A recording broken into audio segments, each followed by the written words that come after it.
Si tu continues de vivre comme tout le monde autour de toi, tu auras exactement la même vie qu'eux. Mais si t'as cliqué sur cette vidéo, c'est que tu veux fumer ta génération et je vais t'aider à faire ça. Les gens de ton âge, ils attendent la motivation, ils veulent être validés, ils scrollent 3 heures par jour et ils pensent qu'ils ont le temps. Et ces gens-là, s'ils ne changent pas, je sais déjà qu'ils auront exactement la vie qu'ils ne veulent pas. Et moi, je suis là pour que toi, tu ne fasses pas partie de ces gens-là. Donc je vais te donner 4 choses à faire pour pulvériser ta génération. 4 choses, c'est pas des conseils TikTok, c'est des missiles nucléaires. Si tu les appliques vraiment, t'éteins 99% des gens sans forcer. Premièrement, agis comme si t'avais déjà ce que tu voulais. Arrête d'attendre la confiance, commence à te comporter comme si t'en avais déjà. Regarde les mecs qui ont réussi. Steve Jobs, quand il a fondé Apple dans un garage, il se comportait comme si c'était déjà une entreprise révolutionnaire. Il exigeait une perfection d'un niveau mondial sur un produit fait par 5 gars en jean dans un garage minuscule. Résultat, Apple a changé le monde parce qu'il agissait comme quelqu'un qui a déjà réussi. Maintenant, un autre exemple. Moi, je sais que cette chaîne YouTube va prendre de l'ampleur, je sais que je vais aider un maximum de gens. Je suis en train de préparer un accompagnement pour aider les plus motivés d'entre vous et je sais que ça va marcher. Et ça, c'est parce que je fais pas mes vidéos comme un mec qui fait 50 vues, je les fais comme si j'en avais 200 000. J'écris, j'enregistre et je monte 2 vidéos par semaine, je me bute aux vidéos pour vous aider et je sais que c'est plus qu'une question de temps avant que ça marche. Deuxièmement, compare-toi aux meilleurs et pas à la moyenne. Si tu te compares aux étudiants mid dans ton école ou ton lycée mid ou à des collègues mid dans un travail mid, même si t'es 1000 fois meilleur qu'eux, t'es toujours dans la moyenne. Alors va lire les biographies des gens du top 1%. Steve Jobs, Jay-Z, Kobe,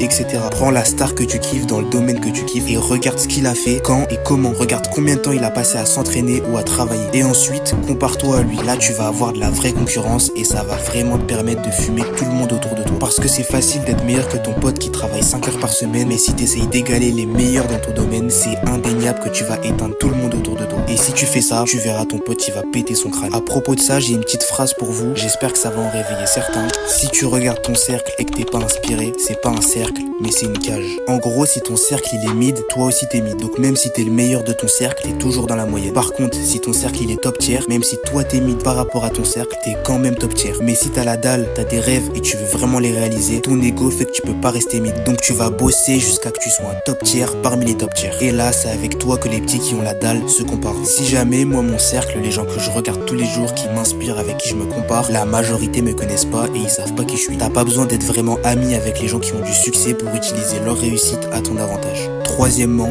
fais des trucs inconfortables exprès chaque jour. Ça, ma dernière vidéo en parle, donc je vais pas trop développer, mais j'ai aussi une phrase pour ça.